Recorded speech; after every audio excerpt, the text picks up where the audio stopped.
आज हमारे साथ देश के जाने माने रक्षा विशेषज्ञ, सामरिक मामलों के जानकार कर्नल आर एस सिंह साहब मौजूद हैं।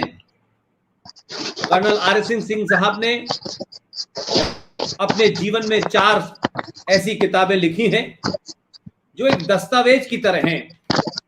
Military factor in Pakistan, unmaking of Nepal, Asian strategic military perspective, और अभी उनकी एक लेटेस्ट किताब आई है नो द एंटी नेशनल्स। इन चारों किताबों को करीब करीब मैं पढ़ चुका हूं। इस किताब को आप जब भी खोलेंगे तब भी ऐसा लगेगा कि यह किताब शायद अभी हाल में ही लिखी गई है। इसलिए मैं मानता हूं कि जितना गहरा अध्ययन सिंह साहब का सामरिक मामलों पे, रक्षा के मामलों पे है, उतना शायद भारत में लोगों का नहीं है। आज एक खास वजह है, कर्नल आर एस सिंह साहब को आज हमने दावत दी है कि पिछले कुछ दिनों से आपने देखा होगा कि जो भारत की कोस्टल बाउंड्रीज हैं दूसरे देशों के साथ में, उसमें आपने देखा होगा कि गुजरात में 1600 किलोमीटर का हमारा बॉर्डर है, महाराष्ट्र में 720 किलोमीटर का है, गोवा में 160 किलोमीटर का है, कर्नाटक में 320 किलोमीटर का है, केरल में 580 किलोमीटर का है, तमिलनाडु में 940 किलोमीटर का है, आंध्र प्रदेश में 974 किलोमीटर का है, उड़ीसा में 485 और वेस्ट बंगाल में 157 किलोमीटर का हमारा कोस्टल बॉर्डर जो है वो दूसरे देशों से लगता है। अब जिन देशों से लगता है उसमें बांग्लादेश है, पाकिस्तान है, म्यांमार है, थाईलैंड है, श्रीलंका है, मालदीव है, इंडोनेशिया है। अब सवाल यह है कि इन 9 राज्यों के अलावा 4 जो हमारे यूनियन टेरिटरी हैं, जिसमें दमन दीव है, पौंडीचेरी है, अंडमान निकोबार है और लक्षद्वीप। तो सवाल यह है कि आज क्या ऐसी बात हो गई, क्या ऐसी घटनाएं घटी हैं जिसके कारण सिंह साहब को आज मैंने दावत दी है कि वो अपना जो पर्सपेक्टिव है उनका भारत की सुरक्षा को लेकर, सामरिक महत्व को लेकर के, इस पे वो रोशनी डालें और देश को समझाएं कि क्या ये जो लक्षद्वीप, जहां 98% मुसलमानों की आबादी हुई और एक लंबे समय से वहां बहुत सारी चीजें धीरे धीरे देखने को मिल रही थी, लेकिन हाल के दिनों में 2 एक ऐसी घटनाएं हैं जिससे एक तरफ सुरक्षा के जितने भी एक्सपर्ट्स हैं उनका ध्यान खींचती हैं।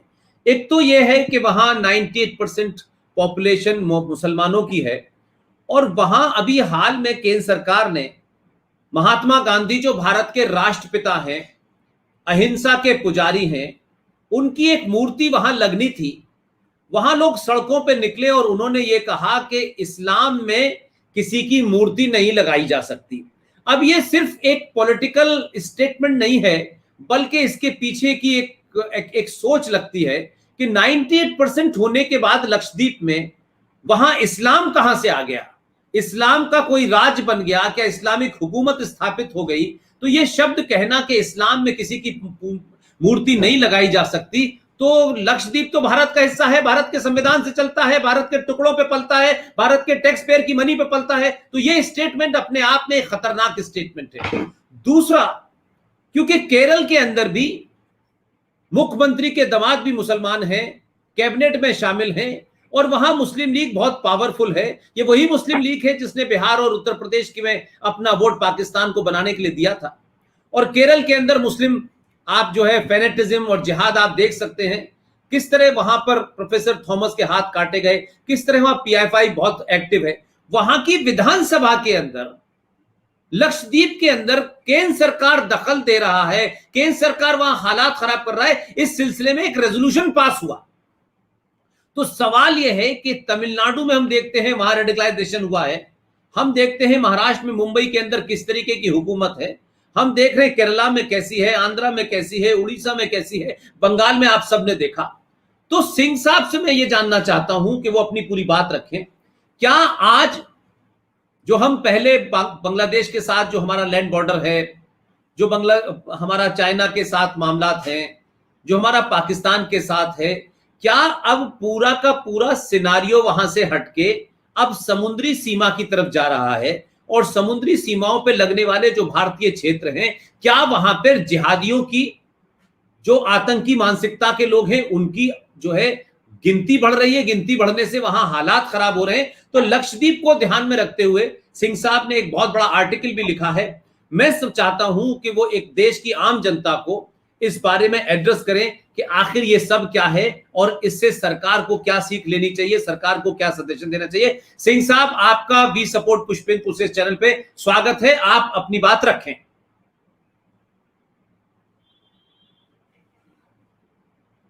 सिंह साहब,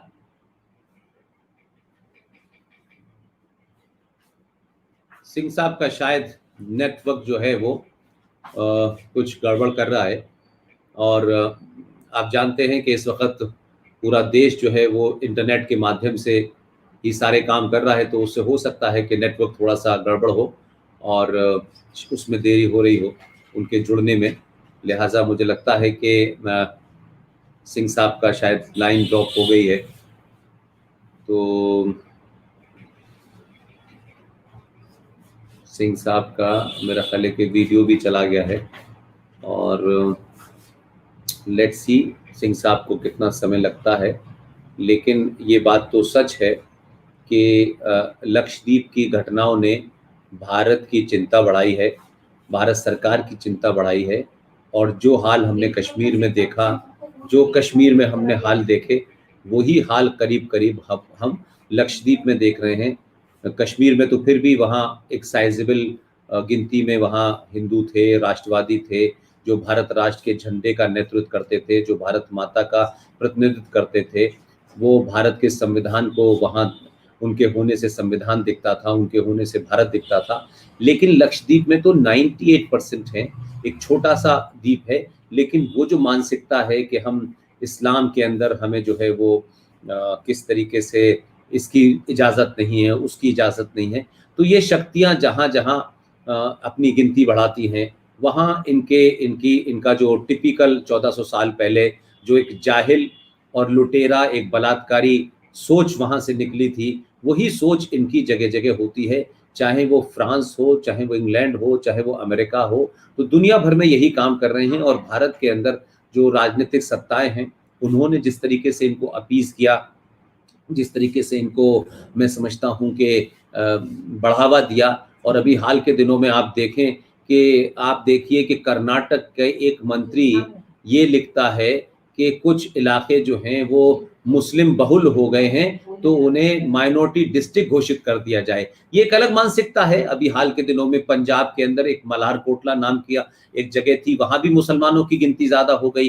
तो क्योंकि पंजाब में चुनाव है और मुसलमानों के सामने चारा डालना है, मुसलमान कम हैं, हिंदू ज्यादा हैं और मुसलमान वोट देते हैं, तो उन्होंने उस मल्हारकोटला को एक अलग से डिस्ट्रिक्ट बना दिया। अब वहां मांग उठ रही है कि इस डिस्ट्रिक्ट में सारे एसएचओ मुसलमान हो, इस डिस्ट्रिक्ट के अंदर डीएम मुसलमान हो। तो एक जो सेपरेटिज्म की मानसिकता आज से वो 50, 60, 70 साल पहले जो थी, वो लगातार जारी है। और वो ये जानते हैं कि लोकतंत्र के अंदर वोट की महत्व होता है और वोट से ही सरकारें बदली जाती हैं। और सरकारें जो है वो भाषण से नहीं बदलती हैं। और अगर आपके वोट ज्यादा हैं और आप जीतेंगे तो आपकी सरकार बनेगी। तो जो हिंदू 1947 में आपको 90% दिखता था, वो अब इस देश में 78% रह गया है। और हिंदुओं को शायद इस पे बात की गलतफहमी है कि हम मेजॉरिटी में हैं, मेजॉरिटी में हैं। मुझे लगता है कि हिंदू इस गलतफहमी से बाहर आ जाएं। भारत के 9 राज्यों में हिंदू अल्पसंख्यक हो चुका है। जो डाटा है, जो भारत का सेंसस है, और इस सिलसिले में कोर्ट में जो केस चल रहा है, उसमें सब जानते हैं कि नॉर्थ ईस्ट के अंदर किस तरीके से आप 3-4 राज्यों में आ गए। आप कश्मीर में माइनॉरिटी में हैं, आप लक्षद्वीप में माइनॉरिटी में हैं, आप मिजोरम, नागालैंड, मणिपुर वगैरह में हैं, पंजाब में हैं। तो 9 राज्य में आप हो गए। तो अभी भी हिंदुओं को शायद ये गलतफहमी है कि हम बहुत बड़ी मेजॉरिटी में हैं। और मेजॉरिटी में होने के बावजूद भी बंगाल में जिस तरह से जिहादी अपना नंगा नाच कर रहे हैं, कश्मीर में जो कुछ हो रहा है, दिल्ली में आए दिन हो रहा है, राजस्थान में हो रहा है, अभी अलीगढ़ के अंदर हमने देखा, नूरपुर के अंदर किस तरीके से जिहादी हिंदुस्तानी मुसलमानों ने जो बार बार ये झूठ बोलते हैं, मक्कार, और खासतौर से एक पार्टी का लीडर जिसको हम असदुद्दीन ओवैसी, जिसे जोकर कहता हूं मैं, उसकी पार्टी का अलीगढ़ के अंदर उस तहसील में कोई छोटा सा नेता था, उसने दलितों की बारात नहीं निकलने दी और मारपीट की, हत्याएं की। वहां दलित मुस्लिम भाई भाई नहीं थे, तो वो मक्कार जो है वो उसको चलाते हैं। और ये दलित मुस्लिम का जो एक नया एजेंडा निकला है, ये जिन्ना ने शुरू किया था, अब वो दूसरे रूप में आ गया। लिहाजा मैं समझता हूं कि सिंह साहब आ गए हैं। सिंह साहब, आप हमसे जुड़ गए हैं, आप अपनी बात रखें। मैंने पूरा जो पर्सपेक्टिव था इस पूरे कोस्टल बॉर्डर पे जहां जहां घटनाएं हो रही हैं और भारत में जहां जहां आप देख रहे हो, खासतौर से इस सब के मध्य में केंद्र में लक्षद्वीप है। सिंह साहब, आप अपनी बात रखिए। माफी चाहता हूँ, ऐसे मैंने आपकी पूरी बात सुन ली थी और मैं माफी चाहता हूँ, कुछ यहाँ पे कनेक्टिविटी इश्यूज हो गए थे।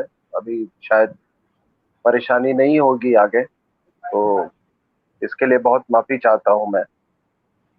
तो आपको एक बड़ा अच्छा उन्होंने परिचय दिया पुष्पेंद्र जी ने। और मेरी आवाज आ रही है पुष्पेंद्र जी ठीक से? एब्सोल्युटली राइट, एब्सोल्युटली क्लियर आ रही है सर, एब्सोल्युटली। हाँ हाँ। तो उन्होंने बहुत अच्छा परिचय दिया। और ये पूरा जो आपके परिचय के बाद इतना आपको कह दूं कि एक ये हमारे कोई 1800 द्वीप है जिसकी लाल किले से जिनके अपग्रेडेशन की चर्चा और अपनी दृढ़ संकल्प अपनी जताई थी प्रधानमंत्री ने लाल किले से 2020 के अपने इंडिपेंडेंस डे स्पीच को, ये सबको याद होगा। उसमें एक ये बहुत महत्वपूर्ण जो द्वीप है, आइलैंड है, इंडिया का टेरिटरी, आइलैंड टेरिटरी, वो है लक्षद्वीप। मेनलैंड से कोई 300 किलोमीटर दूर, जो केरला कोस्ट है उससे करीब 300 किलोमीटर दूर। और ये एक मुस्लिम मेजॉरिटी एरिया है, जैसा कि पुष्पेंद्र जी ने कहा आपको। 65 करोड़ की यहाँ पॉपुलेशन है। माना जाता है कि 97% जो है पॉपुलेशन है वो मुसलमानों की है। अब ये मेजॉरिटी होने के कारण उनका क्या कहना है या उनकी क्या धारणा है कि उस द्वीप का संचालन, अर्थव्यवस्था, वहां की अर्थव्यवस्था और वहां का प्रशासन वो मुस्लिम तरीकों से चलाया जाए। अब आप अगर इसको कंसेशन देते हैं तो कहीं कश्मीर वाली बात ना हो जाए, और अगर आप कंसेशन देते हैं तो ये हो सकता है ये कल को ये शरिया की मांग होगी वहां पे, फिर शरिया जो है वो उम्मा में बदलेगा, उम्मा फिर जिहाद में, और जिहाद से फिर ये इस्लामिक स्टेट में परिवर्तित हो जाएगा। आप कश्मीर की तो बात छोड़ दीजिए साहब, केरला के कुछ हिस्सों में भी ऐसा ही हो रहा है। पता नहीं, वहां की खबरें कुछ आती हैं, लोग उस पर ज्यादा गौर नहीं फरमाते, लेकिन केरल के कई हिस्सों में ऐसा ही हो रहा है। तो ये जो जिस क्रम में मैंने आपको बोला, शरिया, उम्मा, जिहाद, इस्लामिक स्टेट,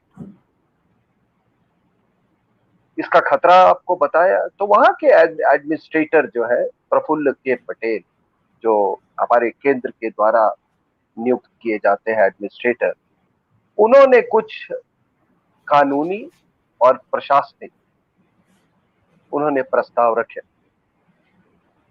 अब उन प्रस्तावों में क्या था? उन प्रस्तावों में ये था कि भाई गौ मांस के सेवन पे प्रतिबंध लगाया जाए, उसकी बिक्री पर, उसके सेवन पे।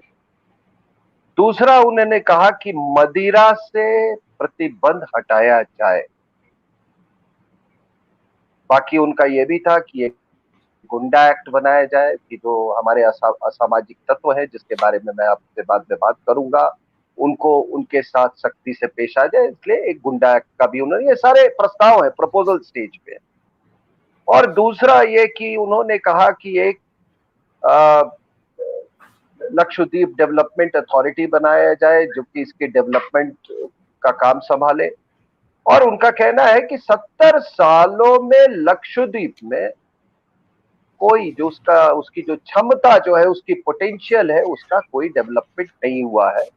और वो कहते हैं कि पर्यटन, नारियल और सीवीड, ये सी वीड के वेक्टर से वो कहते हैं कि हम इसको सबसे बड़ा टूरिस्ट अट्रैक्शन और इकोनॉमिक सेंटर बनाना चाहते हैं। तो आप बताइए कि इसमें किसी को क्या इससे परहेज हो सकता है, इससे किसी को क्या परेशानी हो सकती है? अगर आप मजहबी चश्मा उतार दें तो इसमें तो किसी को परेशानी हो नहीं सकती। और देखिए साहब, ये केवल पर्यटन और आर्थिक विकास की बात नहीं है। आप उस अगर द्वीप को देखें, लक्षद्वीप, पहली बात तो ये बिल्कुल संस्कृत शब्द से मतलब लाख द्वीप से ये लक्षद्वीप ये आया है, ठीक है, ये नाम ही है।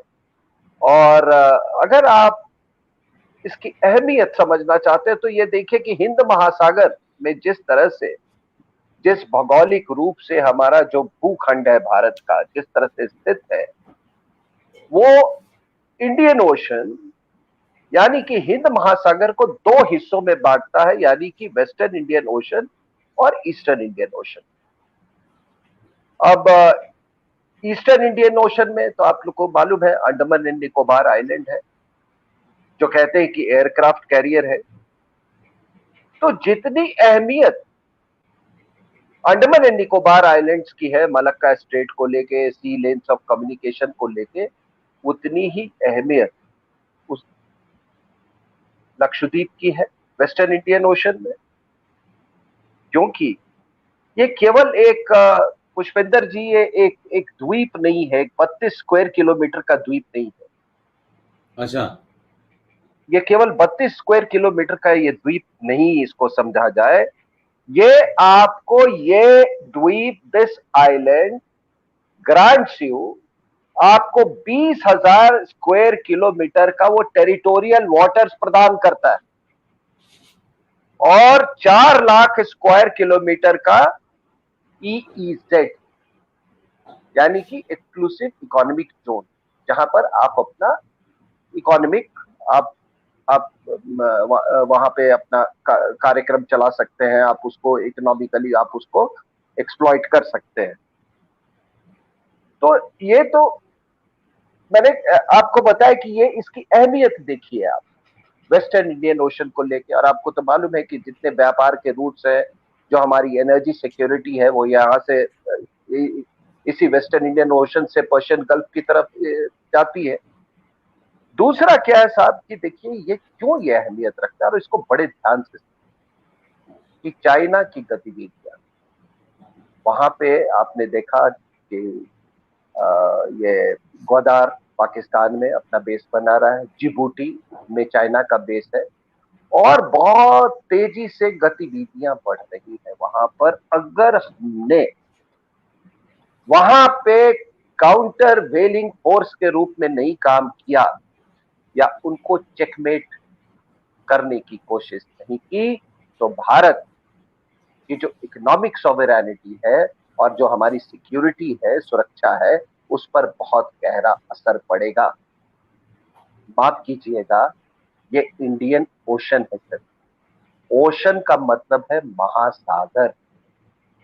इंडियन जो वर्ड है वो इंडस, इंडस जो है वो हिंदू, हिंद, और उससे ये हिंद महासागर बना है। तो ये महासागर है, और ये अरेबियन सी जो है वो एक सागर है।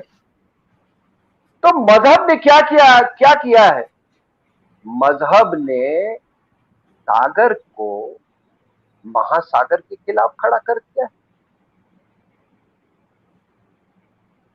मजहब ने ये 1400 साल में एक पैदा हुई मजहब ने वो हिंद महासागर के सामने उसको खड़ा कर दिया है।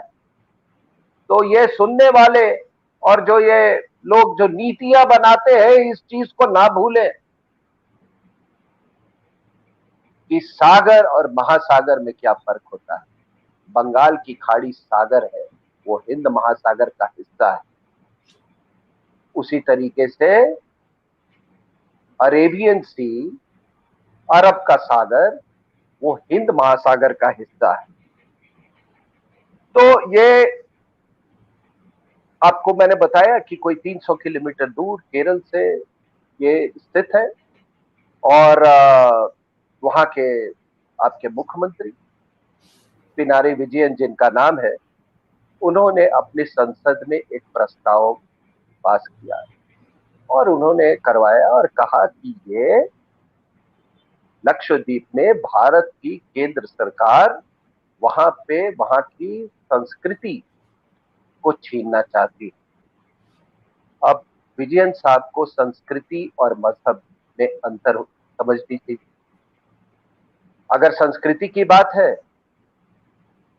तो इसका नाम तो लक्षद्वीप है। अगर आप संस्कृति की बात करें तो ये लोग तो पहले हिंदू थे और यहां से, क्योंकि जब व्यापार गुजरता था तो आपको मालूम है कि ये दुनिया की ये रीत रही है कि जहां से व्यापार गुजरता है वहां से मजहब भी साथ साथ वो लेता था। आज भी है, आपकी आइडियोलॉजी व्यापार के साथ ट्रैवल करती है, एक साथ ट्रैवल करती है, तो उसी तरीके से वहां पे अरब आए तो वहां पर लोगों का धर्मांतरण हुआ। और फिर क्या होता है कि जब आप कोई धर्म से किसी मजहब की ओर जाते हैं तो आप नई नई चीजें, आप कोई आसमानी कहानियां और इस तरह की चीजें होती है, उससे किसी को परहेज नहीं है कि कोई एक बहुत बड़ा फरिश्ता आया था, उसने हमको वो कर दिया। कोई हमें मजहब में कन्वर्ट कर दिया, कोई ये तो कहता नहीं है कि वो डर से या पैसे से या प्रलोभन से उसने किया, आखिर ऐसा कोई कहेगा नहीं। तो इसलिए क्या होता है कि वो अपने पुराने धर्म से वो नफरत करने लगता है। अगर वो धर्म से नफरत नहीं करेगा, अगर पुरानी संस्कृति पे विश्वास रखेगा, नई संस्कृति नहीं बनाएगा, तो उसको हमेशा ये डर रहता है कि उसकी पहचान जो है वो कहीं विलुप्त न हो जाए। तो पिनारी विजयन साहब को यह समझना चाहिए कि वहां के लोग मलयालम बोलने वाले का बहुत बड़ी संख्या में है लोग वहां पे, उनकी संस्कृति भी एक जैसी थी, लेकिन ये संस्कृति धीरे धीरे धीरे इसका रेडिकलाइजेशन होने लगा, इसका इस्लामिककरण होने लगा। अगर वो भारत जी, आप कुछ कहना मैं चाहते हैं? एक बात, हाँ, एक बात बस जोड़ना चाहता हूं।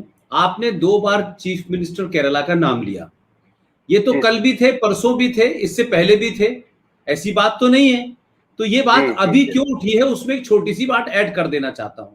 जी देश जी हमारे यहाँ बहुत सारे नेताओं के नामों से ये समझ लेता है कि ये सेकुलर लोग हैं, हिंदू लोग हैं। मैं ये सिर्फ इतना ऐड करना चाहता हूं कि इस बार जब उन्होंने मुख्यमंत्री पद की शपथ ली, तो जो उनका दामाद है मुसलमान, उसको भी कैबिनेट रैंक दी है। तो क्या ये घर के अंदर के जो मुसलमान साहब थे, उनके दामाद जी, जिनको मंत्री बनाया है, जो चीफ मिनिस्टर के दामाद हैं, उसके बाद ही इनको ध्यान आया कि हमें लक्षद्वीप के बारे में सोचना चाहिए, रेजोल्यूशन पास करना चाहिए। मैं उस वायरस जो मैं उसकी बात कहना चाहता हूं। लेकिन विजयन साहब तो पहले भी थे, तब उन्होंने कभी क्यों नहीं कहा, कब कोई इसकी बात क्यों नहीं की? ये उनको मंत्री बनाने के बाद ही क्यों हुआ? मेरा सिर्फ हल्का सा सबमिशन था, आप अपनी बात कहें सर। नहीं, मैं कह रहा हूं उनको लक्षद्वीप के बारे में इतना दर्द क्यों, आखिर इतना दर्द क्यों?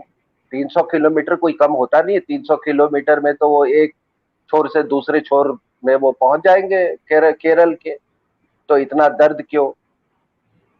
अरब सागर से इतना प्रेम क्यों? तो इसका तो एक बहुत बड़ा इतिहास है। और उन्होंने एक बात कही कि भारत की केंद्र सरकार वहां का भगवाकरण कर रही है। अब भगवाकरण से तो उनको इतना परहेज है, लेकिन उनको लालीकरण, अगर कोई शब्द हो, लालीकरण, सैफ्रनाइजेशन का, रेडाइजेशन अगर आप बोले, जो वामपंथी का जो रंग है, लालीकरण से उनको परहेज नहीं है, या वो हरीकरण से इनका कोई परहेज नहीं है। ठीक है ना? तो वो कह रहे हैं कि ये भगवाकरण हो रहा है। तो दर्द यहां है साहब। लेकिन मैं आपको बता दूं कि केरल, लक्षद्वीप, इसका रिश्ता पुराना है। आज से 1406 ईस्वी में चाइना का एक बहुत बड़ा एडमिरल, वो एक मंगोल था, मुसलमान था, कहते हैं 7 फीट लंबा, सेंग है उसका नाम था। वो यहाँ पे 337 जहाज लेके आया था कालीकट में। पिनरन साहब की भूमि पर आया था वो, और काफी उत्पात मचाया था उसने। और वहां से ये पूरा जो आपका वेस्ट एशिया का जो ट्रेड होता था, वहां से लक्षद्वीप, और फिर लक्षद्वीप से वो दूसरी ओर वो वेस्टर्न इंडियन ओशन में वो ट्रेड होता था। तो ये कोई, ये जो आप तो दामाद की बात कर रहे हैं, हो सकता है कि ये लोग, ये खुद जंगे की दामाद हो ये, ठीक है ना। तो ये देखिए, तो इन्होंने कहा कि देखिए, ये पटेल साहब ने कहा, अब बड़ी इंटरेस्टिंग बात है साहब। क्या है पुष्पेंद्र जी कि लक्षद्वीप, मालद्वीप, जिसको मालदीव्स कहते हैं, द्वीपों की माला ये भी संस्कृत में, और चागोस, ये जितने आर्किपेलागो हैं, यानी कि द्वीपों के समूह, ये एक ही ओशनिक रिज के हिस्से हैं। ये एक ही, और मैं मालदीव गया हूं, मैं मालदीव्स गया हूं, वहां पे ये लक्षद्वीप से ये कोई 540 किलोमीटर दूर है।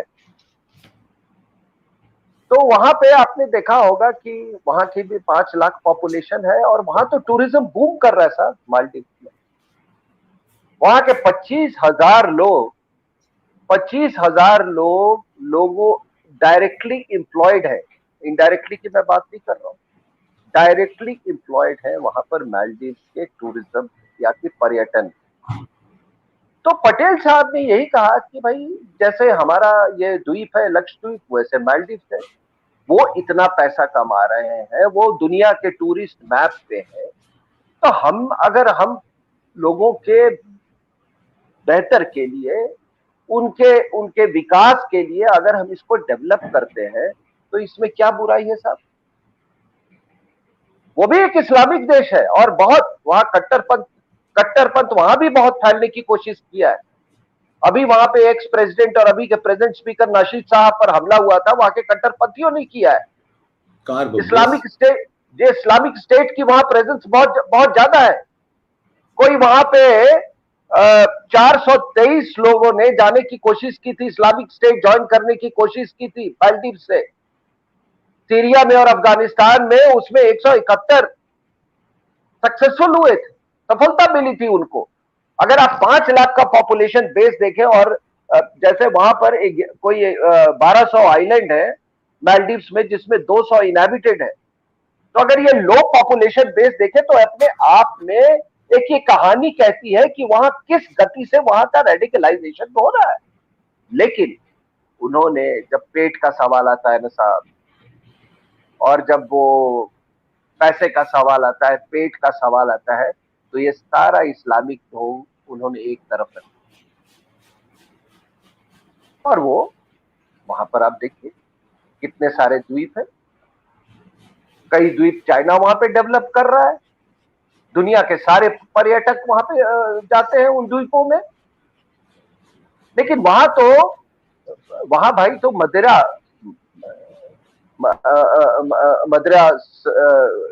परमिटेड है वहां के आइलैंड्स पे, क्योंकि वहां लोग पर्यटन के लिए जाते हैं सर, स्पिरिचुअलिज्म के लिए नहीं जाते हैं। हाँ, वहां पे कोई हज नहीं होता है जी, वहां पे हज नहीं होता है। तो लक्षद्वीप में आप बताइए, अगर मैं एक भारतीय हूं, और मुझे अगर वहां जाना, तो मैं क्या वहां पे मैं हज करने जाऊंगा, या मैं वहां पर मैं अपने इंटरटेनमेंट के लिए जाऊंगा, या कोई भी टूरिज्म का मतलब क्या होता है साहब। यहाँ पे हज हो सकता है, कुछ लोग एजुकेशनल टूर में उनकी बड़ी रुचि रहती हो, वो अपनी जगह पे है। तो आपने एक जगह, एक इस्लामिक देश मालदीव, वहां तो पर्यटन पनप रहा है, टूरिज्म पनप रहा है, और लक्षद्वीप में, जो कि एक ही रिज का हिस्सा है, वहां पर इस्लाम पर्यटन का गला घोट रहा है। तो ये बताइए कि ये अपने आप में आपको ये विरोधाभास ये लगता है कि नहीं? ये विरोधाभास तो 1400 साल से चल रहा है सर। ये विरोधाभास तो 1400 साल पहले शुरू हुआ था। और मैं आपको एक बात और बीच में बताता हूं कि अभी जब मालदीव के अंदर जिस तरीके से वहां एंटी हिंदुस्तानी भारत सरकार है वहां स्टेब्लिश करने में बहुत मदद की गई, अब वहां चीजें कंट्रोल में हैं। भारत ने जब ये प्यासे पानी की कमी हो गई थी वहां, तो भारत ने उस वक्त भी काफी मदद भेजी थी। तख्ता पलट हो गया था तो भी यहां से सेनाएं गई थी। और आपके और हमारे कॉमन दोस्त हैं सतेश पाई, वहां पर प्राइम मिनिस्टर के कहने के बाद उन लोगों ने टूरिज्म को वहां बढ़ावा दिया। वहां बहुत सारे हिंदुस्तानी जो जाकर के उन्होंने वहां होटल खोले हैं। तो क्या आपको नहीं लगता कि लक्षद्वीप की एक कट्टरपंथी और जिहादी इस्लामिक मानसिकता से इसका मालदीव पे भी असर पड़ेगा? बिल्कुल साहब, मैं अभी जब आगे मैं जी अपना जी जी मैं जी अपना जी टॉक में जैसे जैसे आगे ले जाऊंगा तो जी आपको जी मैं पूरा जो ये इकोसिस्टम है जिहादी नार्को जिहादिज्म का, जी जी ये एक नई चीज वहां पे देखने को मिल रही है, नार्को जिहादिज्म। यानी कि ड्रग के पैसे से ड्रग से पैसे करना और उससे फिर जिहादिज्म को फैलाना।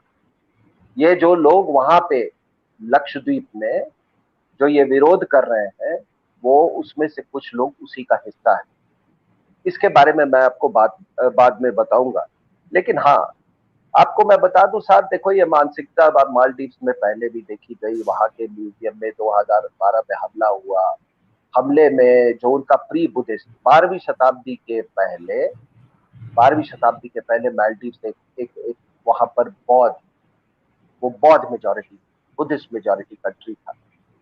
और नाम तो आपको बता ही दिया, मालाद्वीप से हुआ है Maldives, which is a Sanskrit word. तो कुछ लोगों ने वहां पर हमला किया, इस्लामिक कट्टरपंथियों ने। बामिया मुद्दा के हमले की तो बात करते हैं लोग, लेकिन ये बहुत पुराना म्यूजियम था। इसमें कोई 30 मूर्तियां थी बौद्ध पीरियड के। और जो हमारे हिंदुओं के जो समुंदर के जो देवता है मकर, इन सारी मूर्तियों को उन्होंने डिस्ट्रॉय कर दिया। ये 6ठी से 12वीं शताब्दी के बीच के ये मूर्तियां थी। आप सोचिए कि वो मूर्ति अब तो दोबारा वो बन नहीं सकती है अपने ओरिजिनल फॉर्म में। और उसके बाद से उन्होंने उसी समय उसी दौरान ये सार्क का 17वां मीट था 2000, हाँ उस 2012 की बात है। सार्क का 17वां मीट था मालदीव में। तो जो लोग जो डेलीगेट्स है जो अलग अलग देशों सार्क देशों से आए थे, वो अपना अपना वो मेमोरेलिया और ये वो कुछ अपना गिफ्ट लेके आए थे। उनको भी तोड़ दिया, उनको भी तोड़ दिया कि ये सारा इस इस्लाम के खिलाफ है। तो अब समझने वाली बात क्या है लक्षद्वीप के संदर्भ में, कि भाई तुम तो इतना बड़ा तुमने ठेका ले रखा है कि ये इस्लाम के खिलाफ है, मूर्ति इस्लाम के खिलाफ है, मूर्ति पूजा इस्लाम के खिलाफ है। देखिए सऊदी अरेबिया ने तो अभी अनाउंस कर दिया है कि वो रेड सी में वो टूरिस्ट सेंटर्स बनाएगा।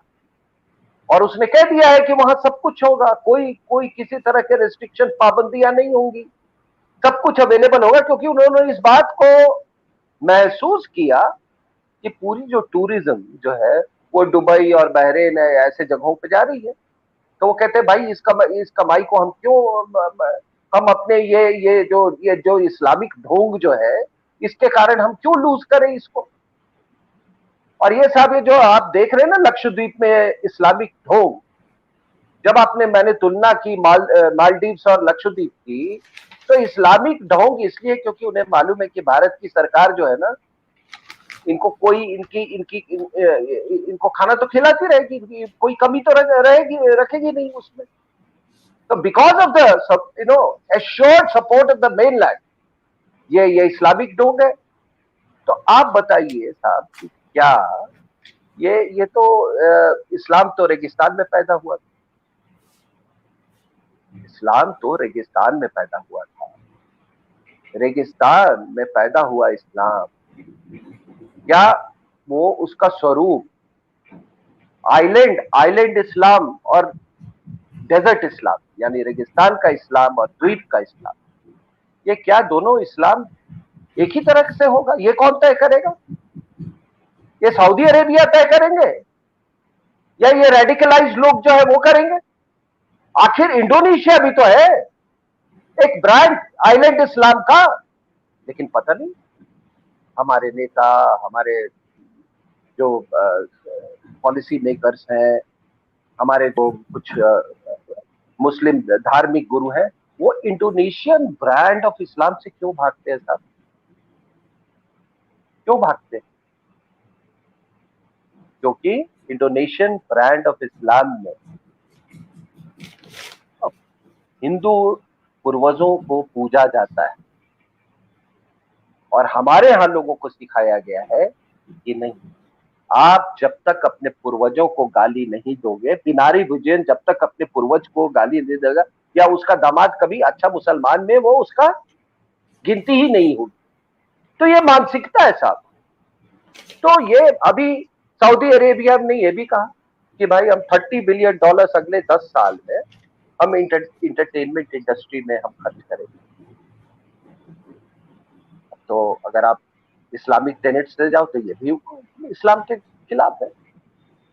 तो अब ये कहना कि संस्कृति पे चोट पड़ी है और ये करे साहब, संस्कृति पे नहीं, ये मजहबी चश्मे से ये देखना बंद करें तो ये जो लक्षद्वीप के जो वासी हैं उनका भी उद्धार होगा और देश का भी उद्धार होगा। और साहब 65,000 लोगों के लिए हम देश की उन्नति और देश की सुरक्षा को हम नहीं रोक सकते। ये बॉटम लाइन। अब आप कहते हैं, पिनारी विजयन साहब से मैं पूछता हूं एक बात, आप कहते कि उनकी संस्कृति पे चोट पहुंची है, भगवाकरण हो रहा है, तो थोड़ा ये बता दें पिनारी विजयन साहब और ये लक्षद्वीप के लोग, जो ये नेता लोग जो ये हंगामा किए हुए हैं, क्या महात्मा गांधी सेक्युलर थे या नॉन सेक्युलर? इस सवाल का मुझे जवाब चाहिए। क्या वो सेक्युलर थे या नॉन सेक्युलर? अगर वो सेक्युलर थे, क्योंकि उन्होंने तो कहा था, पिनारी विजयन साहब को मैं कह रहा हूं, ईश्वर अल्लाह तेरो नाम, यही कहा था ना। फिर 2010 में कवरत्ती द्वीप पे, वहां लक्षद्वीप के जो नेता है और वहां के लोग हैं, उन्होंने गांधी की प्रतिमा को क्यों नहीं लगने दिया? साहब बहुत हंगामा हुआ उस समय, कोई और सरकार थी 2010 में, आपको मालूम है। उन लोगों ने लोगों से झूठ बोला कि क्योंकि मौसम बहुत खराब हो गया था और ये गांधी जयंती के अवसर पे होना था, इसलिए हम नहीं कर पाए। लेकिन असलियत ये है कि वहां पे इनको लगाने ही नहीं दिया गया, वो प्रतिमा को इंस्टॉल ही नहीं होने दिया गया। वो एक जहाज थी अमिन दिवी जहाज, वो मूर्ति को लेके गई थी, उसी तरह से वो लेके वापस चली गई कोची केरला में। तो ये तय कर ले, दुनिया तय कर ले ये कितने सेक्युलर लोग हैं। दूसरा साहब ये देखिए, आप मैंने तो ये एक इसका मजहबी रंग, मजहबी चश्मा, ये जो राजनीति, ये वोट बैंक की राजनीति, और ये नहीं है साहब 65,000 की क्या वोट बैंक, अपने आप में तो 65,000 कोई बहुत बड़ी वोट बैंक नहीं है, लेकिन उसका इफेक्ट पूरे 20 करोड़ पे लोग समझते हैं कि होता है। आप समझ रहे हैं मेरी बात? Pinarayi Vijayan is not concerned about 65,000 people of Lakshadweep, is more concerned about the communal agenda of the fundamentalist forces like the Popular Front of India. इसलिए उनको दर्द हो रहा है। अभी देखिए साहब, मैं इन आइलैंड्स की अहमियत आपको बता रहा हूँ। ये लक्षद्वीप आइलैंड की जो अहमियत जो है, इसका स्ट्रेटेजिक इंपॉर्टेंस, और क्यों ये जो रिफॉर्म के प्रपोजल्स है, लीगल और एडमिनिस्ट्रेटिव रिफॉर्म्स के, वो क्यों जरूरी है। इसको देखिए कि इसको महज आप लक्षद्वीप को आइसोलेशन में नहीं देखिए। ये जो पूरा जो इवॉल्विंग जो मैरीटाइम सिक्योरिटी स्ट्रक्चर है, जो समुद्री सिक्योरिटी स्ट्रक्चर है, उसको उस संदर्भ में देखिए। हमने ओमान में, अगर हम लक्षद्वीप की बात कर रहे हैं, इसको आप अगर इंटीग्रेटेड स्ट्रक्चर को, तो आपको इसको जो दुकुम एयरपोर्ट है जो ओमान में हमने वहां पे फैसिलिटीज हमने एमओयू साइन किया है और जो हमको मुहैया करवाया गया है, वो दुकुम एयरपोर्ट 18 मीटर गहराई है, बहुत डीप पोर्ट है साहब, उससे इसको जोड़ के देखना चाहिए। उसके बाद आपके जो चाबहार है, उससे देखना चाहिए, जोड़ के देखना चाहिए, क्योंकि चाबहार पोर्ट जो है ईरान में, हमने उसमें काफी वहां पर काफी हमने इन्वेस्टमेंट किया है, लेकिन अभी वो बड़ा टेंटेटिव है, क्योंकि वहां पे चाइनीज का काफी मतलब अभी प्रेजेंस बढ़ गया है, तो उस पर ज्यादा भरोसा नहीं किया जा सकता है। इसलिए हमको अब ज्यादा भरोसा जो हमारा कारवार बेस जो है, नेवल बेस जो वेस्टर्न सी कोस्ट पे बन रहा है, जिसका फर्स्ट फेज 1995 में कंप्लीट हो गया, हमको उस पर ज्यादा भरोसा करना होगा। और अभी ये शायद अगले साल में फेज 2 भी कंप्लीट हो जाएगा। पुष्पेंद्र जी, जब ये बेस बन जाता है तो ये ईस्ट ऑफ स्वेज ये सबसे बड़ा बेस होगा। तो लक्षद्वीप को अकेला ना देखें, ये केवल ये पूरे जो फ्रेमवर्क जो है हमारे मैरीटाइम में, उसको उससे जोड़ के देखें। अब क्या है साहब कि जब मैंने आपको कहा कि अगर ईस्टर्न इंडियन ओशन में अगर अंडमान एंड निकोबार आइलैंड है, तो वेस्टर्न में अगर लक्षद्वीप है, तो आपने उसको भी तो डेवलप करना होगा ना साहब। अगर आप चाहते हैं कि वो एक अच्छा इंटीग्रेटेड वेस्टर्न इंडियन ओशन में एक जो मैरीटाइम स्ट्रक्चर है उसके साथ ये इंटीग्रेट।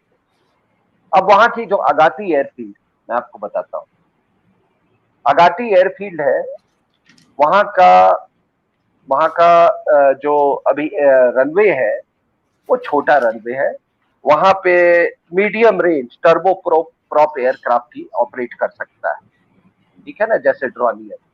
अब आप अगर बोइंग वहां पर उतारना चाहते हो, और या अगर आप जैसे हमारा ये नेवी का जहाज है P8I, तो उसके लिए आपको बड़े रनवे की आवश्यकता है।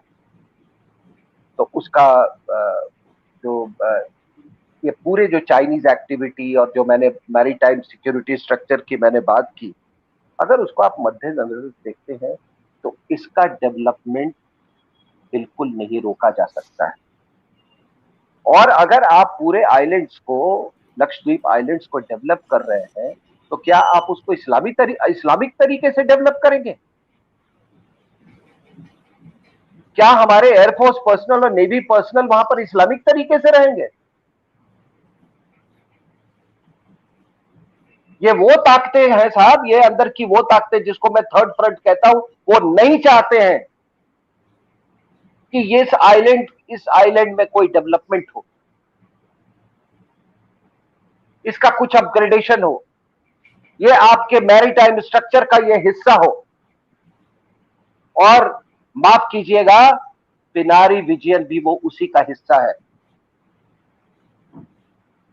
वो क्यों चाहेगा? उसको तो चीन से वो हुक मारा होगा कि भैया तुम भी यार रेजोल्यूशन पास कर दो, ये देखो ये इसका अपग्रेडेशन नहीं होना चाहिए, कुछ तो करो यार। तो ये बिके हुए लोग हैं, ये वामपंथी लोग हैं। आप ये पूरी गेम को समझिए पुष्पेंद्र जी। दूसरा, ये क्यों इंपॉर्टेंट है? ये लक्षद्वीप से एक 9 डिग्री चैनल जाता है साहब। 9 डिग्री चैनल यानी कि एक सी लेन ऑफ कम्युनिकेशन है। ये 200 किलोमीटर ये चौड़ा है। यहां से सारा जो आपका पर्शियन गल्फ का जो ट्रैफिक जो है, गल्फ से ये ईस्ट की तरफ, पैसिफिक की तरफ सारा ट्रैफिक यहां से जाता है। अब आप बताइए कि इस आइलैंड को हम कैसे ये फंडामेंटलिस्ट के हाथ में रहने दें? इस आइलैंड को हम फंडा इस्लामिक तरीके से गवर्न होने के लिए हम क्यों छोड़ दें? चाइना तो ऑलरेडी हमन टोटा में आके बैठ गया है। 36,000 जहाज एनुअली उधर से गुजरते हैं हमन टोटा के नीचे से, वहां चाइना बैठा हुआ है। तो इसलिए जब आप इंडो पैसिफिक स्ट्रेटजी की बात करते हैं, अब आपने ये फॉर्मुलेट किया गया, ये कॉन्सेप्ट, अपने कमांड को भी बदल डाला अमेरिकन ने, इसको इंडो पैसिफिक कमांड कर दिया। तो इंडो पैसिफिक कमांड का तब सबसे बड़ा एक अहम हिस्सा क्या बनेगा, बनना चाहिए? लक्षद्वीप। आप क्वाड्स की बात कर रहे हैं तो उसका जापान, ऑस्ट्रेलिया, यूएस और इंडिया का जो क्वाड्स है, उस स्ट्रेटजी के लिए सबसे एक महत्वपूर्ण आइलैंड कौन सा होगा? लक्षद्वीप। आपकी एनर्जी सप्लाई रूट की सिक्योरिटी के लिए कौन सा आइलैंड वो इंपॉर्टेंट है? लक्षद्वीप। अब आप, मैंने इसका स्ट्रेटेजिक इंपॉर्टेंस आपको बताया। 26/11 के बाद भारत ने एक बहुत ही कॉम्प्रिहेंसिव, पहली बात की दुनिया में आधुनिक युग में ये पहला मैरीटाइम जिहादी अटैक था, पहला मैरीटाइम जिहादी अटैक। और पुष्पेंद्र जी, आपने पाकिस्तान में बहुत दिन काम किया है, आपको मैं बता दूं, अब जिहाद ने यही समुद्री जिहाद का रूप ले लिया है। और लश्कर तोयबा और जैश ए मोहम्मद के जो ट्रेनिंग कैंप्स है, वहां पर इन्होंने बड़े बड़े स्विमिंग पूल बनाए हुए हैं जहां पे उनको ये ट्रेनिंग दी जा रही है। आप ये मत समझना कि वो जो 26 से 11 हुआ था, कसाब और उसके दोस्तों के ट्रेनिंग के साथ खत्म हो गया था। उसका स्कोप और मैग्नीट्यूड वो और भी बढ़ चुका है। जाहिर सी बात है, इसमें कौन सी बहुत बड़ी आपको दिमाग लगाने की जरूरत है। तो हमने विस्तार से जो हमारे तटीय क्षेत्र है और जो हमारे आइलैंड है, उसके सिक्योरिटी की हमने समीक्षा की। और उस समीक्षा करने के बाद हम इस निर्णय में पहुंचे कि हमको लक्षद्वीप जैसे आइलैंड को हमको बिल्कुल इसकी सिक्योरिटी जो है उसको बढ़ानी होगी, ताकि उसको कोई स्टेजिंग पोस्ट के रूप में उसको इस्तेमाल ना कर सके। और आपके जो लोग सुन रहे हैं, मैं एक और बात बता दूं कि पाकिस्तान का अब ये पिनारी विजयन और पाकिस्तान का थोड़ा सा एक वो पैरेलल आप देखिए। पाकिस्तान का हमेशा से बहुत बहुत रुचि रही है इस द्वीप में। इसलिए जब ईस्ट पाकिस्तान था तो पहले तो उनको वो स्टेजिंग पोस्ट चाहिए कि भाई कराची से जहाज आया तो उनको कोई स्टेजिंग पोस्ट, लक्षद्वीप था।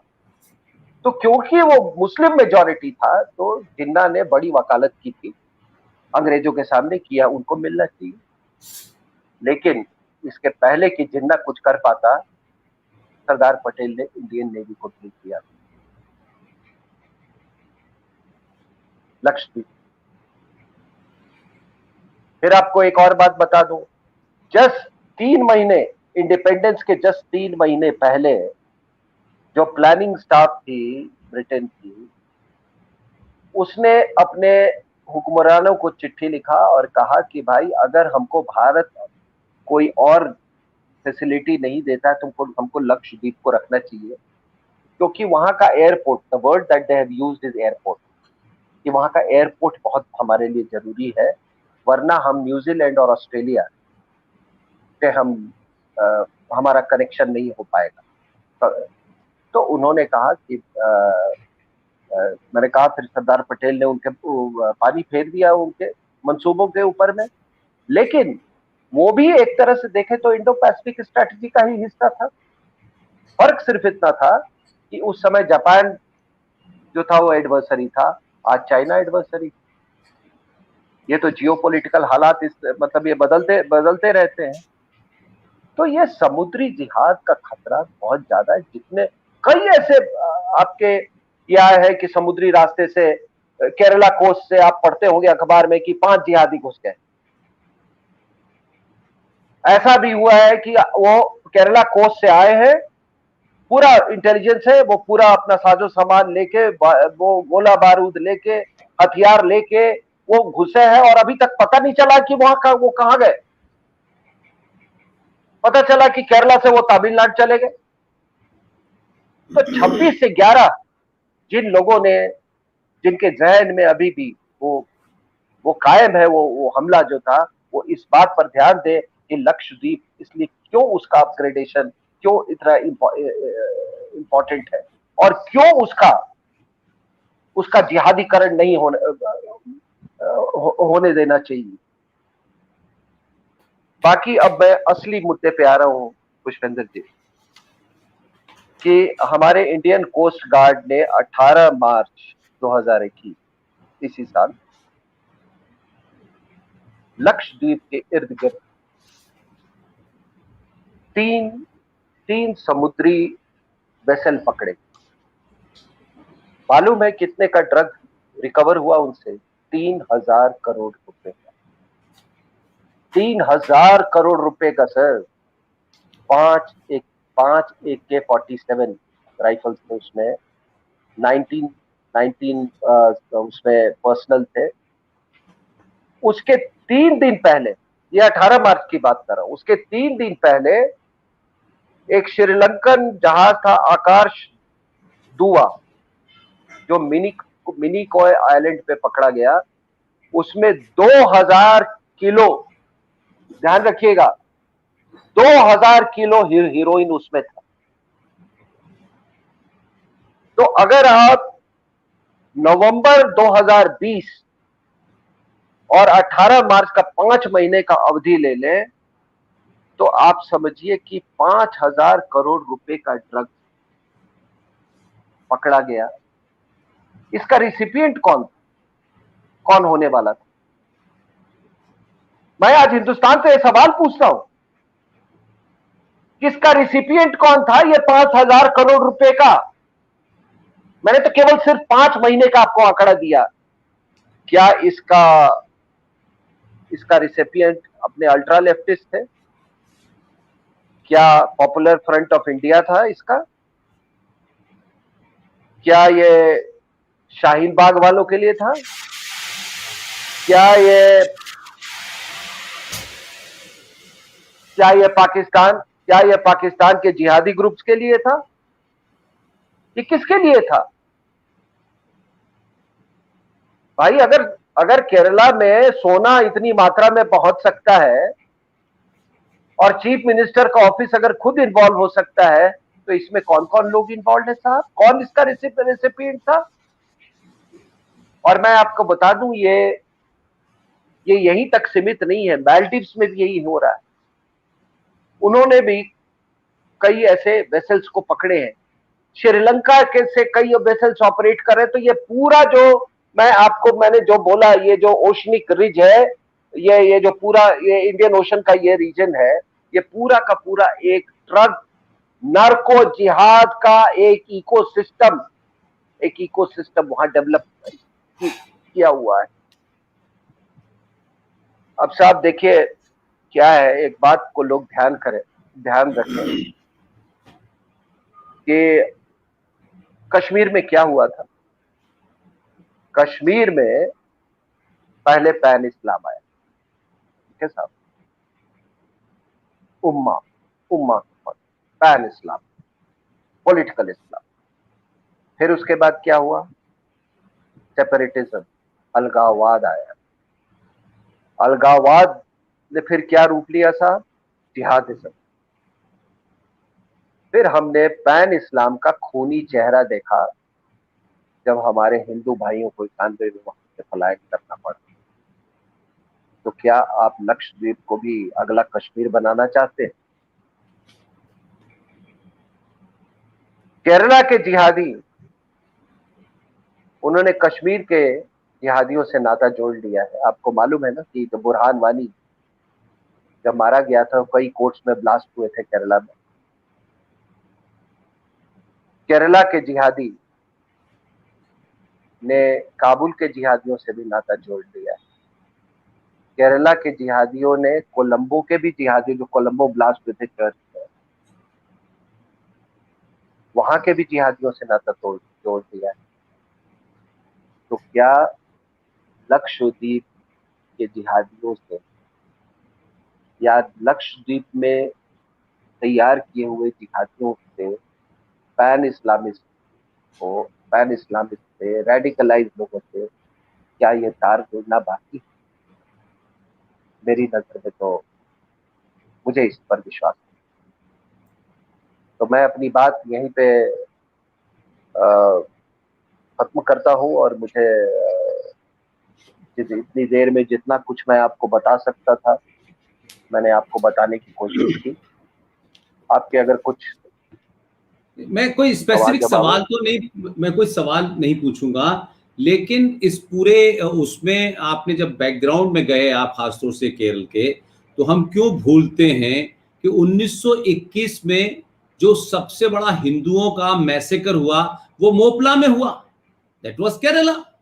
जब खिलाफत मूवमेंट की बात चल रही थी और गांधी जी उसको सपोर्ट कर रहे थे, तो जो मैसेकर मैसिव लेवल पे हिंदुओं को मारा गया, वो तो जो किताब लिखी है सी शंकरन नायर ने, उनकी किताब का नाम है गांधीयन अनार्की। उस किताब के अंदर जो जो जिन साहब ने लिखा है वो 1897 में कांग्रेस पार्टी के अध्यक्ष थे, अमरावती के अधिवेशन में वो उसको प्रिसाइड कर रहे थे। उन्होंने पेज नंबर 132 के ऊपर साफ साफ लिखा है, उसमें एनी बेसेंट का आर्टिकल है कि मोपला में क्या हुआ। तो मोपला ये वही जगह है जहां हिंदुओं को एक साथ मारा गया। और आपने जो बात कही उसमें मैं एक छोटी सी बात ये जोड़ना चाहता हूं कि आपने बताया कि जो मैरिटाइम जो जो समुद्री जिहाद है उसमें जो जो 26/11 था वो था। तो मैं सिर्फ ये कहना चाहता हूं कि 26/11 पे तो आपने ये जो आपकी किताब है, जो मैं अक्सर बीच बीच में उसको रिफर करता रहता हूं, नो द एंटी नेशनल, इस किताब में मुझे याद है कि पेज नंबर 297 पर आपने लिखा है 2611 and hijacking of India's war room. तो वो किस तरीके से भारत की मदद से हुआ। तो आपकी बात जब कहते हैं कि जो जो अंदरूनी फोर्सेस हैं, तो आज जो भी कुछ वहां हो रहा है वो उसी केरला की नजर है, उसी केरला के चीफ मिनिस्टर के दामाद का असर है जो पीडब्ल्यूडी मिनिस्टर बनाया गया। ये वही केरला है कि आज हम पीएफआई की बात करते हैं, लेकिन इसकी नींव तो हम 1921 में देख चुके हैं वहां किस तरीके से हुआ। तब न वहां आरएसएस थी न जनसंघ था। लेकिन ये बात है कि आज आपने पूरे उसको लेकर के यहां तक कनेक्ट किया और अब वहां ये मांग उठ रही है कि साहब यहाँ इस्लाम है। तो मैं ये कहता हूं कि ये जो बीमारी है इसका सरकार क्या जवाब देगी, नहीं देगी, सरकार अपने एडमिनिस्ट्रेशन में देगी। बट अगर ये गलतफहमी है कि वहां 98% मुसलमान हो गए हैं तो अब वहां जो है वो इस्लामिक कानून चलना चाहिए, तो फिर हिंदुस्तान में तो मेजोरिटी हिंदुओं की है, फिर हम तय करेंगे कि क्या चलेगा हिंदुस्तान में। अगर यही काउंटर नैरेटिव है कि आप भारत की मेजोरिटी को उस वक्त गाली देना शुरू करते हैं जहां आप मेजोरिटी में हो जाते हैं। तो हमने यह रूप देखा कि चाहे बंगाल में हम देख रहे हैं, मालदा में देख रहे हैं, हम 24 परगना में देख रहे हैं, हम बिहार के सीमांचल 4 जिलों में देख रहे हैं, जहां जहां मुसलमान मेजोरिटी में होता है उसको इस्लाम सूझता है। और अभी अभी एक जाहिल समाजवादी पार्टी का लीडर कह रहा था कि जो कोरोना जो है ये अल्लाह की जो है एक तरीके से कहर है, भाई ये आसमान से उतरा है। तो उससे कोई ये पूछ नहीं रहा कि भाई जब आसमानी किताब जैसी कहर उतर चुका है तो फिर उसके बाद तो कोई भी कहर बहुत कम होगा। तो वो तो कहर बहुत पहले उतरा था, 1400 साल पहले आसमान से। अब वहां से कोरोना उतर रहा है तो कौन सी बड़ी बात है। तो कुल मिलाकर के सिंह साहब, I am grateful to you कि आपने जिस तरीके से इस इशू को, मैं नहीं देखता कि इस इशू को एक खबरों तक तो रहती हैं सीमित, के कुछ खबरें आ गई, कुछ बात हो गई कुछ, लेकिन जो इन डेप्थ उसके इंपैक्ट है, उसका हिस्टोरिकल पर्सपेक्टिव क्या है, उसका फ्यूचर डायमेंशन क्या होगा, मालदीव के साथ क्या रिश्ता है, वहां पर किस तरीके की फोर्सेस को मदद मिलेगी अगर ये जिहादी इसको एक्सटेंड करेंगे। और भारत की टेरिटरी में भारत के टैक्स पे पलने वाले लोग जो हैं वो वहां शरिया की बात करते हैं। तो ये जो जिन लोगों को शरिया वरिया चाहिए वो जाएं जहां शरिया मिलती हो। यहां तो शरिया मुझे लगता नहीं कोई देगा, यहां सरिया जरूर दे देगा इनको कोई। मैं कहना चाहता हूँ कि आपने जो वो 1921 की बात की, वो मोपला रिबेलियन की, अंबेडकर साहब ने उसके बड़े विस्तार से लिखा है, एनी बसंत ने बहुत विस्तार से लिखा है। जी जी। और आपको मालूम है कि उस समय इन्होंने इस्लामिक एक हिस्से में इस्लामिक कैलिफेट इन्होंने डिक्लेयर कर दिया जी जी केरला। जी जी। तो केरला की ये हकीकत है, आज की हकीकत नहीं है ये। मैं जो कह रहा हूँ ये तो आप ये तथ्य बोल रहा हूँ, आप पढ़ लें अंबेडकर का। अगर किसी को आ, मेरी बात पे अगर विश्वास नहीं है तो मैं उनको भेज दूंगा, दस्तावेज भेज दूंगा मैं। नहीं नहीं, यानी सारा बसंत सारे के। देश को, सारे हाँ, सारे देश को पता है सर। मैंने जिस जी किताब का जी हवाला जी। दिया उसमें पेज नंबर 32 पे एनी बेसेंट हाँ का ही आर्टिकल है। और दूसरी बात यह कि अंबेडकर ने तो एक और कहा था, हाँ जो आज के मैं समझता हूं खासतौर से हाँ, सनातनी हिंदुओं की समझ, अंबेडकर ने साथ साथ कहा, साफ साफ कहा है कि ये जो भाई भाई का गीत है, ये मुसलमान मुसलमान के बीच के लिए है, ये हिंदू मुसलमान जी भाई जी। भाई के लिए नहीं। साफ साफ उन्होंने कहा है। लेकिन ये मुनाफिक जो है जय भीम वाले, ये नहीं बताएंगे कि भाई ये अंबेडकर ने कहा था कि जब तक भारत में एक भी मुसलमान रहता है तब तक ये पार्टीशन कंप्लीट नहीं होता, क्योंकि पार्टीशन मजहब के नाम पे हो। तो अंबेडकर की बातों को भी लोग बड़ा सेलेक्टिव पढ़ते हैं। उनकी किताब है पाकिस्तान और पार्टीशन ऑफ इंडिया और थॉट्स ऑन पाकिस्तान, ये किताब लोग पढ़ेंगे तो जहन साफ हो जाएंगे, और अंबेडकर के बारे में जो गलतफहमियां लोगों की है वो भी साफ हो जाएंगी। और ये जिहादी जो उनको अभी थोड़ी देर के लिए शाहीन बाग पे कंधे पे लेके घूम रहे थे कि अंबेडकर का संविधान, अंबेडकर का संविधान बड़ा सेलेक्टिव पढ़ा इन लोगों ने। सर आप कुछ कह रहे हैं? नहीं, मैं कहना चाहता था कि अ, मैंने ये बात पर मैंने काफी जोर दिया था, लेकिन एक बार मैं फिर ये बताना चाहता हूँ कि जो समुद्री जिहाद का जो खतरा है, ये सबसे बड़ा खतरा आज हिंदुस्तान के दक्षिणी दक्षिणी भाग से। मैंने कहा ये मालदीव, श्रीलंका और ये पूरा इलाका में इस तरीके से कि इकोसिस्टम बन गया है, और इस इकोसिस्टम में केरला का एक बहुत बड़ा इसमें इसमें इसमें रोल है। इस नार्को जिहाद से कितना पैसा आ रहा है, कहाँ जा रहा है, अभी अभी किसी को मालूम नहीं है। लेकिन जो वहां पे जो आपके ड्रग एनफोर्समेंट एजेंसी के जो हेड है, उन्होंने ये सवाल उठाए कि आखिर ये 5,000 करोड़ रुपया कहाँ, 5 महीने के अंदर में 5,000 करोड़ रुपया, ये कौन इसको प्राप्त करने वाला था। तो अगर आप इसको पूरे देखें तो एक बड़ी भयानक सी स्थिति लगती है साहब, बड़ी भयानक सी स्थिति लगती है। आप 7,500 किलोमीटर बॉर्डर, आपने उसको बताया, हर एक स्टेट को आपने वो ब्रेकडाउन दिया उसका, कोस्ट हमारे कोस्टल लेंथ का। अब वहां पर एक ये आइलैंड जो 300 किलोमीटर दूर, हम इसको अगर सुरक्षित नहीं रखेंगे और इसको हम अपग्रेड नहीं करेंगे, यहाँ पे टूरिज्म नहीं बढ़े। टूरिज्म भी एक तरीका होता है साहब सिक्योर करने का, अपने टेरिटरी को सिक्योर करने का टूरिज्म भी एक बहुत बड़ा तरीका होता है। आप देखेंगे कि जब भी कश्मीर में टूरिज्म कम होता था तो दहशतगर्दी बढ़ जाती थी।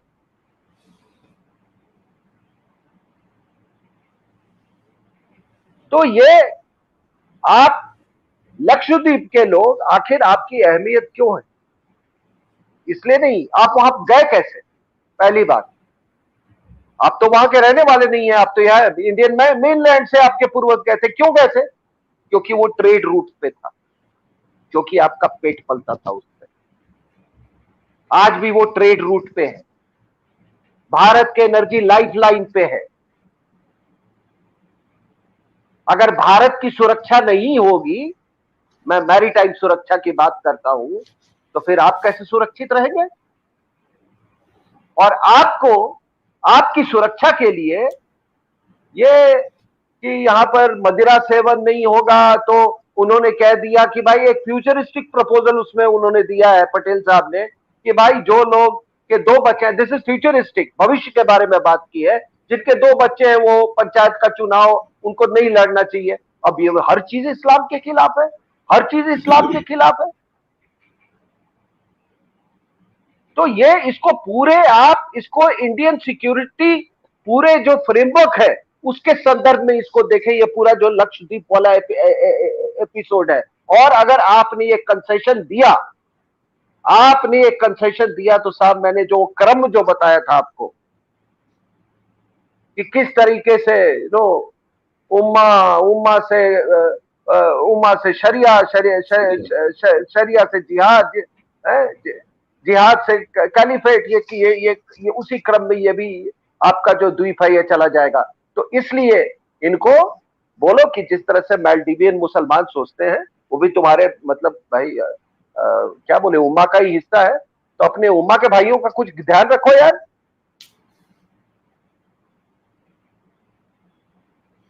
आपने जो एक बात कही उसमें है कि वहां ये कहते हैं कि वहां मदरा नहीं बिकनी चाहिए, आबे जमजम बिकना चाहिए। वहां आबे जमजम बिकेगा तभी जो है इस्लाम पूरी तरह से नाफिज हो पाएगा। और जो जो जो कुछ बातें आपने इसके अलावा कही है, मैं समझता हूं कि आज आपने सिर्फ ये कोई बातचीत नहीं है, ये सिर्फ आम आदमी के लिए नहीं है, बल्कि मैं समझता हूं कि हुक्मरान जो इन चीजों को देख रहे हैं, जो डील कर रहे हैं, उनको भी बहुत सारे एस्पेक्ट आपने इसमें बताए हैं, हिस्टोरिकल बताए हैं और फ्यूचरिस्टिक बताए हैं। तो ये बातचीत सिर्फ हम और आपके सुनने के लिए नहीं है, आम आदमी के लिए तो है ही, कि ताकि वो अवेयर हो और इन खतरों को समझे। और ये भी एक इंपॉर्टेंट फैक्टर है इसमें, जो आपने कई बार दोहराया कि एक एक एक स्टेट, एक राज्य की सरकार का मुखिया और राज्य की सरकार के अंग अगर इस जिहाद को आगे बढ़ाएंगे, अगर इस तरीके से कहेंगे कि देखिए साहब हम रेजोल्यूशन पास कर रहे हैं कि बीजेपी वहां भगवाकरण कर रही है, बीजेपी अपने, तो ये भी एक बड़ा खतरनाक ट्रेंड है कि वहां जो 65,000 हैं, वो तो 65,000 क्या, जहां वो 5 लाख है, 10 लाख है, 20 लाख है, पूरे देश में वो ये कर रहे हैं। लेकिन एक स्टेट जो है उनको प्रोटेक्ट कर रही है और उनके उस जिहाद को बढ़ाने के लिए भारत सरकार को रोक रही है। यह भी एक बड़ा खतरे का ट्रेंड है कि केरल की क्या हालत है हम सब जानते हैं। सिंह साहब, आपने अपनी बातों को बहुत, एक मिनट आखिरी में मैं पिनारी विजयन से मैं अनुरोध करता हूं कि एक रेजोल्यूशन वो और पास करवाएं अपनी विधानसभा में, और वो है कि जिस तरीके से चीन के द्वारा उइघुर मुसलमानों का जिंगजियांग प्रोविंस में उत्पीड़न हो रहा है, उसके खिलाफ भी एक रेजोल्यूशन पास करवा दें। Thank you sir, thank you very much sir, thank you very much.